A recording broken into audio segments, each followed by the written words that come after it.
Kamran Bagirov belə döndü, dedi ki, Zeynəb şəxs nə işləyir? Dedi, şöbə rəisi. O dedi, ona başqa şey danışmaq lazım deyil ki, bu nədən danışır? Dağlıq Qarabağda yaradılmış və iki dənə qurum yaradılmışdır. Qarabağ və ictimai Ermənilərin yaratdığı kurum. Demək, SSR-i Azərbaycan içərisində də milli insanlar artıq buna qarşı hər hansı bir cəmiyyətin formalaşması haqqında fikirlər yürüdülürdü. Xalq cəbhəsi anlayışı var, Narodный fond var. Azərbaycan daxilində gedən proseslərdən SSR dedikası kifayət qədər məlumatlıdır. Artıq baryer var idi, məni ora buraxmadı. Artıq mən evə gedə bilmədim. Baxmayaraq ki, siz artıq rütbəli bir şəxssiniz. Cəzi mən vəsiqəni də göstərim, diqqətli surətdə olun. Mən işə qayıtmalı oldum. Bu birdən əl qaldırdı ki, Babkov, sən cinayətkarsan. Sən Azərbaycan xalqının qanını içənsən. Və Babkov tez bir zamanda aradan çıxardılar. Babkov gitti. Mən artıq fəaliyyətə başladığım ərəfədə artıq o vaxtlar Heydər belə bir ənənə qoymuşdu ki, Mərkəzi Komitənin birinci katibi ildə 2 dəfə və yaxud hər rübdə 1 dəfə indiki Şəhərlər adına klubda, o vaxt Zerjinski adına klub adlanırdı. O klubda Dövlət Təhlükəsizlik Komitəsinin əməkdaşları görüş keçirilirdi. Və orada təbii ki, Respublikada ictimai-siyasi vəziyyət təhlil olunurdu, gələcək planlar müzakirə olunurdu və mən artıq fəaliyyət etdiyim müddətdə gəldim və Dövlət Təhlükəsizlik Komitəsində belə bir ideoloji şöbə var idi. Bu şöbənin rəisi orada çıxış etdi və artıq Dağlıq Qarabağda yaradılmış və 2 dənə qurum yaradılmışdı. Qarabağ və ictimai Ermənilərin yaratdığı kurum. Orada çıxış edərək bildirdi ki, onda birinci katib Kamran Bagirov idi. Artıq belə bir cəmiyyətlər formalaşıb, digər dövlətlərdən, Ermənistandan və Azərbaycan arasında yaşayan ermənilərdən belə həmən cəmiyyətlərə çox böyük maddi yardım göstərilir. Və təcili surətdə bunun üçün hansısa bir radikal addımlar atılmalıdır. Və mən sizi tam səmiyyətlə deyirəm ki, Kamran Bagirov belə döndü, çöndü. Ziya Mehmedov da bizdə sədr idi. Ziya kim? Ziya Yusufzadə. Ziya Yusufzadə bizim sədr idi. DTK-nın sədri idi. Ziya Mehmedov belə çöndü, dedi ki, Ziya Mehmedov, bu şəxs nə işləyir? Dedi, şöbə rəisi. Dedi, ona başqa şey danışmaq lazım deyil ki, bu nədən danışır? Siz demişdiniz də, bu ermənilərin təşkilatları barədə məlumat verirdiniz. Yox, o ideoloji şöbənin müdiri. Məlumat verdi və birinci katib, Respublikanın rəhbəri onun reaksiya vermək əvəzinə onun sözünü kəsdi. Və təsəvvürünüzə gətirin ki, iclasdan sonra bir neçə Azərbaycanlı biz toplaşdıq, hamımız bir-birimizə tanış etdik. Necə yəni bu? Necə baş verə bilər? Artıq o vaxtlar indi bəzi dırnaq arası siyasətçilər deyir ki, Azərbaycan xalq hərəkətini biz yaratmışıq. İlk dəfə olaraq Heydər Əliyev Naxçıvanda olanda, bildiyiniz kimi, mən biraz haşiyə çıxım ki, yanvar hadisələri baş verəndə... Yanvara keçməmiş. Siz qəşəng bir cümlə dediniz. Bəzi siyasətçilər deyirlər ki, Azərbaycan xalq hərəkatını biz yaratmışıq. Lakin mən sizə bir sual verəcəm. Bu suala cavab verməyə bilərsiniz. Amma yaxşı olar ki, tariximizə işıq tutub cavab verəsiniz, hadisə şahidi kimi. Bu iddianı müxtəlif adamlar səsləndirib mənə qədər. Yəni, bu cəmiyyətimizdə formalaşmış bir fikir də var bundan bağlı müəyyən kəsimlərdə. Həqiqətənmi Azərbaycan xalq hərəkatını bir qrup o dövrdə aktivist yaratmışdı? Bəlkə Azərbaycan xalq hərəkatını Kamran Bagirova rəğmən Dövlət Təhlükəsizlik Komitəsində işləmiş bir qrup milli fəal yaratmışdı? Mən sizə deyim ki, məsələ burada necə idi? Artıq Moskvanın, belə deyək də, apardığı siyasət çox müəmmalı bir siyasət yürüdülürdü. Baxmayaraq ki, Qarabağda proseslər gedirdi. Demək, SSR-i Azərbaycan içərisində də bayaq siz qeyd etdiyiniz kimi milli insanlar artıq buna qarşı hər hansı bir cəmiyyətin formalaşması haqqında fikirlər yürüdülürdü. Müxtəlif formada mülahizələr gedirdi. Təbii ki, biz müəyyən kanallarla bu belə deyim, Azərbaycanlılar deyim ki, biz belə bir məlumatlar alırdıq ki, öz aramızda toplaşırdıq. Məlumatlar alırıq ki, Ulu Öndər Naxçıvanda bu Moskvanın apardığı siyasətin Azərbaycana nə qədər zərərli olduğunu bildirərək hansı bir qurumun yaradılması haqqında fikirlər aparılır. Təbii ki, SSR DTK-sı bu haqqında məlumatlı idi. O bizim danışdığımız dövrdə hələ Ulu Öndər Naxçıvanda deyil. Hələ 88, 89-dur və artıq xalq cəbhəsi anlayışı var, Narodno fond var. Bu fondun, bilirsiniz nəyə sual verirəm? Mən sizə çox açıq deyim. Yenə deyirəm, bunu verməyə bilərəm. Yəni, sualı da kəsə bilərik, cavabı da verməyə bilərsiniz. Amma məlumatınız varsa və yaxud demək istəyirsinizsə, buyurun. Bu Narodno fond deyilən anlayışın DTK beynindən çıxdığı barədə iddialar var. Bu iddiaları da ən çox ortaya atan Polyak tarixçiləridir. Çünki Polşada onların Lech Valensa başda olmaqla bir qrup xalq cəbhəsinin rəhbərlərinin sonra arxivlərindən onların DTK agenti olduğu ortaya çıxır. Mən sizə deyim ki, artıq Azərbaycan daxilində gedən proseslərdən SSR DTK-sı kifayət qədər məlumatlı idi. O cümlədən də SSR DTK-sına tabe olan burada Azərbaycan SSR DTK-sı da SSR-yə tabe idi. Artıq Azərbaycan daxilində böyük bir çaxnaşma proses gedirdi. Və ziyalılar arasında da belə bir fikirlər formalaşır. Artıq müzakirələr gedirdi. Bunu nəzarət etmək üçün SSR DTK-sı bugünkü özünü o dırnaqarası siyasətçi adlanan şəxslər çoxları artıq məlumdur ki, SSR DTK-sı ilə əməkdaşlıq etmişdi. Hətta Sürəddin Əkbər öz intervyusunda, bilmirəm, məlumatınız yəqin ki var, o insanların adını çəkmişdi və bəli, o bugünkü adını dedilər, Narodno Front, Xalq Cəbhəsi adlanan cəmiyyət, mən tam məsuliyyət deyə bilərəm ki, SSR DTK-sı tərəfindən yaradılmışdı. Azərbaycanın daxilində gedən prosesləri nəzarət etmək üçün. İlkin ərəfədə təbii ki, bizim ziyalılar, görkəmli ziyalılar, o Azərbaycan sevərlər bilə bilmirlər ki, bu qurum necə yaradılıb. Ona görə də bu quruma Bəxtiyar Vahibzadə, Xudun Məmmədov, İsmail Şıxlı və digər bizim ziyalılar, Yusuf Səmədoğlu, bu ziyalılar cəlb olmuşdu.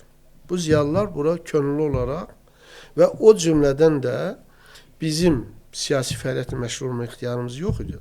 Lakin biz ilkin ərəfədə bəzi Azərbaycan DTK-sının əməkdaşlar bunu dəstəkləyirdilər. Müəyyən müddət keçdikdən sonra... Yəni, Azərbaycan DTK xalq cəbhəsini dəstəkləyirdi. Hamısı yox, amma bir qrup dəstəkləyirdi. Müəyyən müddət keçdikdən sonra bu dəstəkləyən əməkdaşlar biz xalq cəbhəsinin daxilində gedən prosesləri haqqında məlumatlar alırdıq. Siz fikir, bilmirəm, yəqin tarixdən sizə məlumdur. Qısa müddət keçdən sonra Azərbaycanda olan bu ziyalılar hamısı xalq cəbhəsini uzaqlaşdırdılar. Özləri uzaqlaşdırdılar. Ən birinci, mənim də elə sual verməyimə səbəblərindən biri budur. İzləyicilərimizin də bəlkə bir çoxları bu hadisəni, bu əhvalatı bilmir. Xalq cəbhəsinə rəhbər şəxsin seçilməsi ilə bağlı böyük bir qurultay keçirilir. Bu qurultayda iki əsas adamın adı hallanır. Yusif Səmədoğlu və Əbülfəz Əliyev. Və çox müəmmalı bir şəkildə Yusif Səmədoğlu orada böyük bir təzyiqlərlə üzləşir və axırda Qadir deyir ki, ümumiyyətlə mənə belə bir şey lazım deyil. Və biraz da müəmmalı bir şəkildə açığı. Yəni bunu mən demirəm sadəcə. Həmən qurultayda iştirak edən adamların da sonra xatirələrində var. Yusif Səmədoğlu yox, sonradan böyük bir siyasi proseslərin başlanğıcını qoyacaq, rəhbərliyini edəcək bir şəxs Əbülfəz Əliyev Azərbaycan Xalq Cəbhəsinin sədri seçilir. Və o dövrdə hətta Xalq Cəbhəsini təsis edən bəzi şəxslər, indi adlarını hallandırmaq istəmirəm, şəxsən mənimlə söhbətlərində bildiriblər ki, biz ümumiyyətlə dəfələrlə mövqe qoymuşduq ki, bu xalq hərəkatıdır, bura lider lazım deyil. Bunun lideri xalqdır. Amma qəsdən bunu siyasiləşdirmək istəyənlər var idi. Və mən bu tarixi prosesdə bir neçə o detal var idi ki, sizin sözünüzə qüvvət bunları qeyd eləmək istədim. Amma indi icazə verin sualımı verim. SSR-nin nəyinə lazım idi Xalq Cəbhəsi? Nə etmək istəyirdi Xalq Cəbhəsi ilə? Sonralar məlum olduğu kimi artıq şübhələr var idi ki, Komünist Partiyası rəhbərliyi, xüsusən Qarbaçov, Dağlıq Qarabağ vilayətinin, Muxtar vilayətini Ermənistana verməsi haqqında söz veribdir. Ona görə də bu təhlükəni Azərbaycanın daxilində biz görünürdü. Və burada çox böyük bir proses gedirdi. Bu prosesin qarşısında alınması üçün, bu prosesi belə deyim, dayandırmaq üçün, bu prosesi məhv etmək üçün Xalq Cəbhəsi SSR DTK-sının rəhbərliyi altında Xalq Cəbhəsi adlanan qurum yaradıldı. Amma effekt vermədi.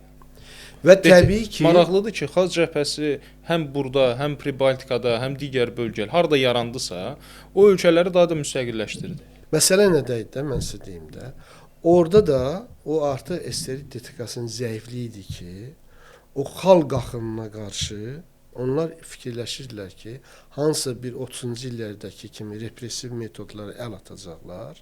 Əl atdılar da. Əl atdılar, bəli. Azərbaycanda, Gürcüstanda. Və bunun qarşısı alınacaq. Artıq 80-ci illərdəki Azərbaycan, 30-cu illərdəki Azərbaycan deyildi. Azərbaycan Heydər Əliyevin rəhbərliyi altında kifayət qədər ziyalılar formalaşmışdı, ziyalılar var idi. Kifayət qədər dövlət qurumlarında, hüquq mühafizə sistemlərində kifayət qədər Azərbaycanlılar, əsl Azərbaycanlılar, Azərbaycan ruhunda olan əməkdaşlar yetişmişdi. Artıq SSR DTK-sı da onu gözəl bilirdi ki, bunu qarşısını onlar almaq cəhdi etdilər, lakin ala bilmirdilər. Tarix də göstərir ki, mümkün deyildi. Əslində, məncə bu yerdə 20 yanvara gəlmək lazımdır. Çünki Xalq Cəbhəsinin Azərbaycandakı aktivliyi və Xalq Cəbhəsinin fonunda Azərbaycan Xalq Hərəkatına 20 yanvar repressiyasından təzyiqi. Siz bu mövzuya keçək, yoxsa nəsə deyəcəksiniz? Mən sizə deyim də, bu proseslər axarında artıq SSR DTK-sı müəyyən etmişdi ki, bu prosesin qarşısını almaq çox çətin olacaq. Bunun üçün hansısa bir radikal addım atmaq lazımdır. Ona görə də artıq 89-cu ildən, 88-ci ilin sonları, 89-cu ildən başlayaraq Azərbaycana Alfa adlanan qrup, SSR DTK-sının hansı ki, o xüsusi təyinatlı qrupun əməkdaşları ezam olunurdu. Siz rastlaşmısınızmı onlarla? Çoxları ilə üzbəyüz dayanmışıq. 89-cu ilin demək olar ki, ortalarından Azərbaycan SSR DTK-sı Alfa qrupu tərəfindən tam nəzarətə götürülmüşdü. Alfa qrupu DTK-nı nəzarətə götürdü. Tam götürülmüşdü. Bu deməkdir ki, SSR Azərbaycandakı DTK-ya güvənmirdi. Güvənmirdi. Ancaq orada hansı əməliyyat tədbirləri həyata keçirilirsə də, millətcə Azərbaycanlı olan, xüsusilə həyat yoldaşı Azərbaycan əməkdaşlar bir növ işdən kənarlaşdırılmışdı. Bəs siz? Mən də həmçinin. Sizi işdən çıxartdılar. Yox, çıxarmamışlar. Heç bir əməliyyat tədbirinə dəvət olunmadı. Demək olar ki, Pasiv bir, ancaq kabinetdə oturub, pasivləşdirilmiş. biz necə deyim ki, kabinetdə oturdu. Heç bir əməliyyat tədbirinə, ancaq həyat yoldaşı erməni olan, millətçi rus olan, yəni digər millətlər olan əməkdaşlar aktiv əməliyyat tədbirlərinə cəlb olunmuşdu. Biz demək olar ki, və siz təsəvvürünüzə gətirin, liftin çıxışında, koridorun o başını, bu başını 2 nəfər Alfanın əməkdaşı, silahlı əməkdaşı dayanırdı. 89-cu ilin demək olar ki, siz belə işləmişsiniz. Sentyabr-oktyabr ayından sonra belə bir rejimdə işləmişik. Bax, mən sizə çox kritik sual verəcəm. Həmən Alfa qrupu Bakıdakı erməni pogromlarını, Nəsim bazarı hadisələrini yaratmışdımı? Bu birinci sual. Və həmən Alfa qrupu Azərbaycanda bir qrup insanlara şəriət dövləti yaratmaq fikrini pıçıldayırdımı? Bu 2 dənə sual çox önəmlidir. Çünki sonra Yazov xatirələrində deyəcəkdi ki, biz Azərbaycana müdaxilə eləməliydik müdaxilə eləməsəydi, ya orada Şəriət Respublikası, İslam dövləti yaranacaqdı, ya da ki erməniləri qıracaqdılar. Tamamilə yanlış, təhrif olunmuş fikir. Tam məsuliyyətlə mən deyə bilərəm. Niyə? Artıq 89-cu ilin sonlarından və yadınıza gəlirsə də ki, yanvar hadisələri 11, yanvar ayının ilk günlərindən, yəni ayın 9-u, 10-u, 11-i biz pasiv fəaliyyətə keçməyimizə baxmayaraq ara-bura informasiya sızırdı. Məlum oldu ki, bizə məlumat daxil olurdu ki, Azərbaycan, xüsusilə Bakı şəhərində yaşayan, millət erməni olan şəxslərin ünvanları dəqiqləşdirilir. Nə üçün? İkinci Sumqayıt üçün. Bəli. Bu hadisələr artıq başlayır, bu ünvanlar dəqiqləşdirilir.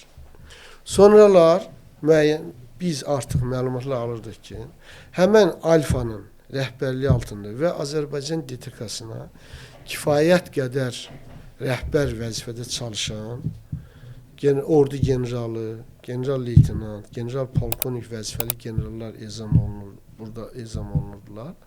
Nazirlikdə fəaliyyət göstərirdilər. Həmən ünvanda yaşayan ermənilərin bir neçəsinə qarşı sui-qəsd törədilmişdi. Terror aksiyası törədilmişdi. Onlar müxtəlif deyim ki, çoxları öldürülmüş, çoxları pəncərələrdən atılmış və s. və s. Bütün bunları Alfa eləyir. Və bunların hamısı Alfanın rəhbərliyi altında həyata keçirilirdi və bunları ancaq və ancaq Azərbaycan millətinin adına yazıldı ki. Bir dənə sual verim də. Bax bu dediyiniz hadisələrdə bu günlərdə siyasi səhnədə olan bir azərbaycanlı istifadə olunubmu? O dövrdə Çünki mən bir nəfər xatırlayıram, oxuduğum kitabların birində. həmin hadisələrin birbaşa iştirakçısı Vaqif Hüseynov idi, o vaxt STK-sının DTK-nın rəhbəri. Vaqif Hüseynov həmən proseslərin içərisində idi, həmən yəni rəhbərlik eləyirdi.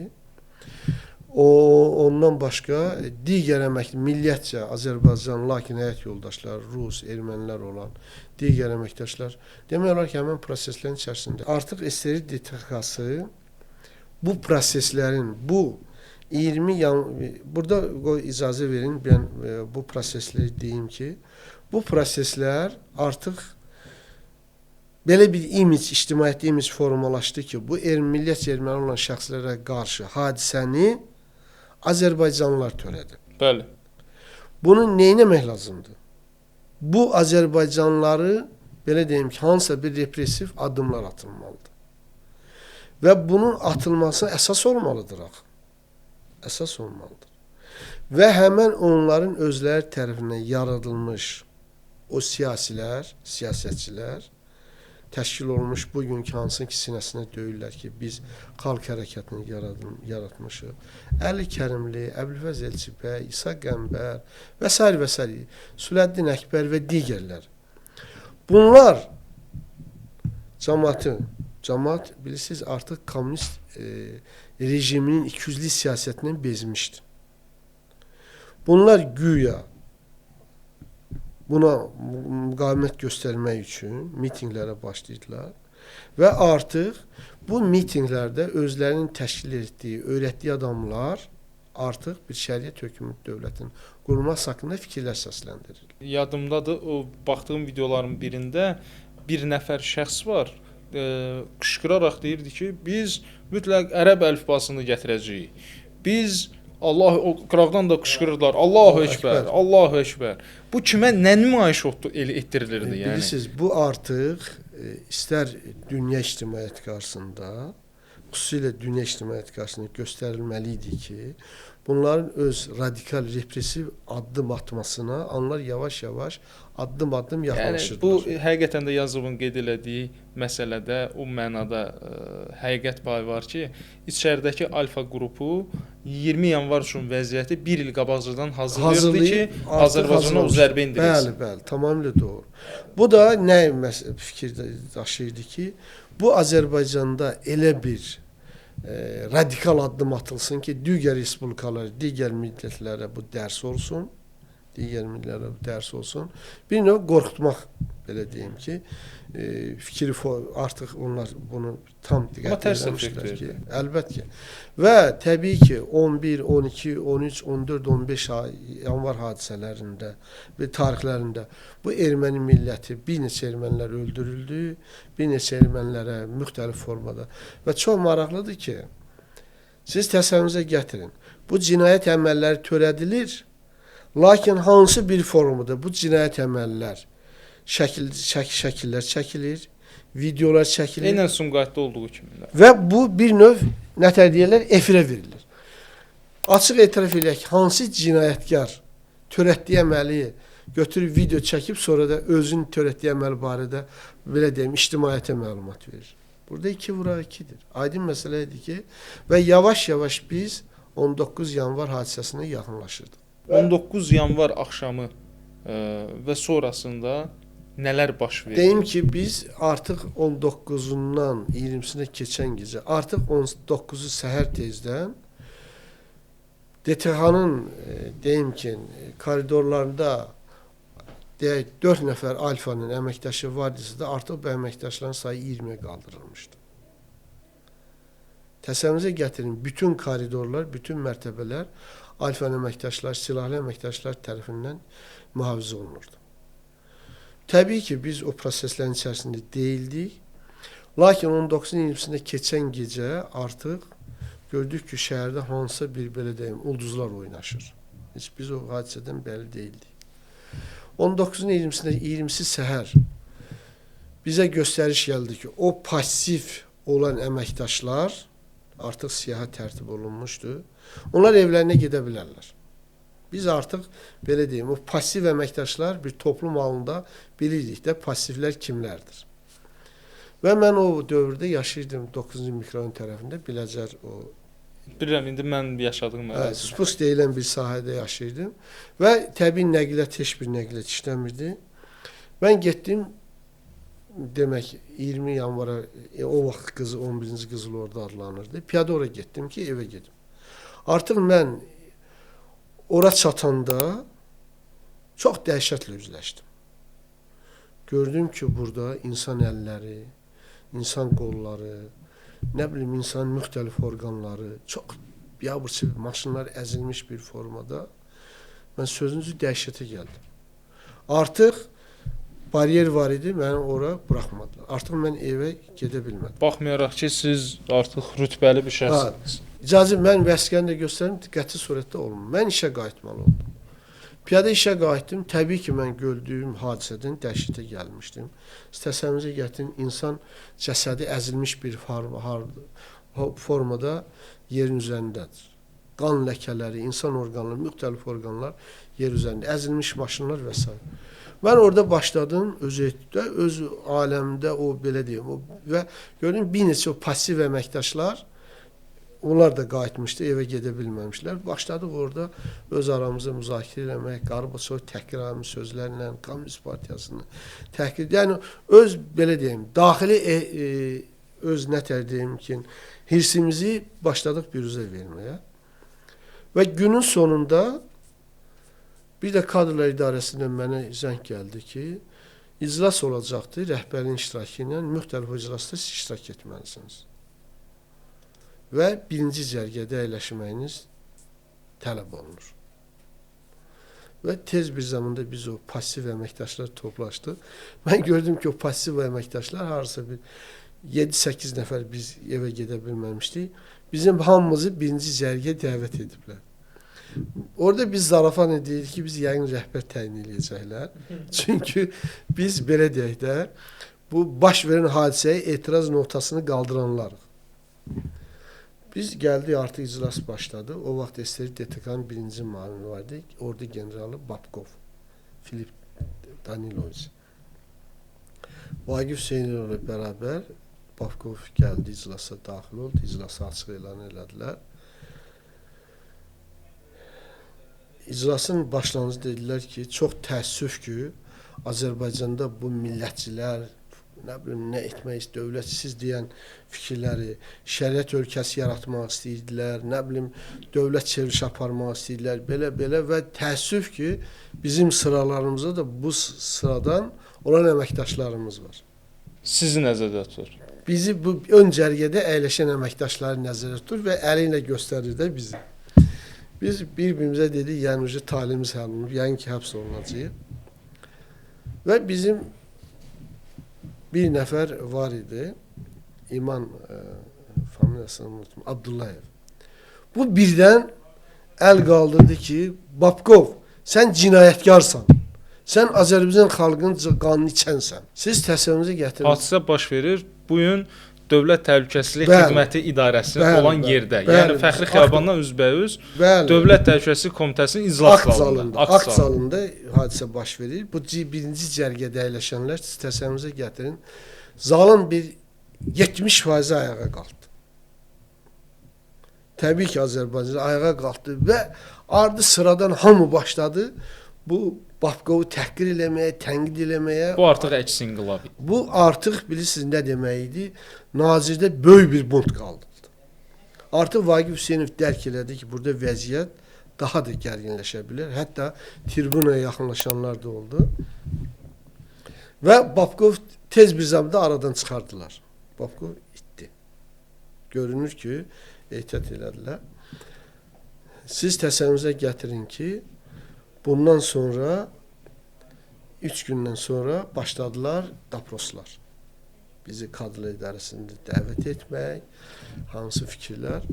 Biz də açıq-açığına, səbəb açıq-açığına o vaxt ki, aparılan siyasətin tam açığını deyim ki, bizə icazə verirlər ki, öz fikirlərinizi tam surətdə bunun baş vermə səbəbini izah eləyəsiniz. Açıq formada da mən dedim, bax qardaş, gördüyüm hadisələrin şahidləri buyam. Mən passiv bir həyata keçmişdim.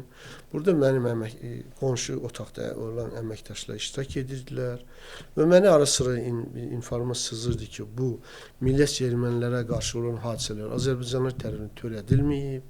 Bu Moskvada nizam olunan əməkdaşlar tərəfindən ödənilib. O cür bizim əməkdaşlar tərəfindən törədilibdir. Burada nə var ki, mən öz fikirlərimi demişim. Lakin hesab edirdik ki, qısa bir zaman kəsində biz bu orqanla vidalaşacağıq. Amma elə oldu ki, SSR özü Azərbaycanla artıq özü ilə vidalaşdı. Özü ilə vidalaşdı. Bax o maraqlı hadisə.